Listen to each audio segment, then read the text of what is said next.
Scan for Sovi, your AI bestie. I got your back. Water transport in eye cells is actually super fast, and we are going to figure out exactly why that happens in just 3 quick steps.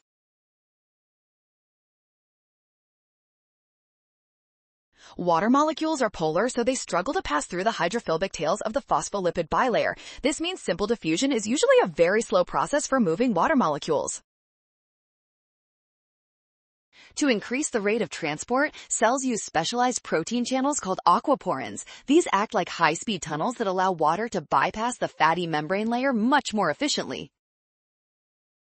These channels facilitate the rapid movement of water into the eye cells. That makes option B our final winner for this biology question.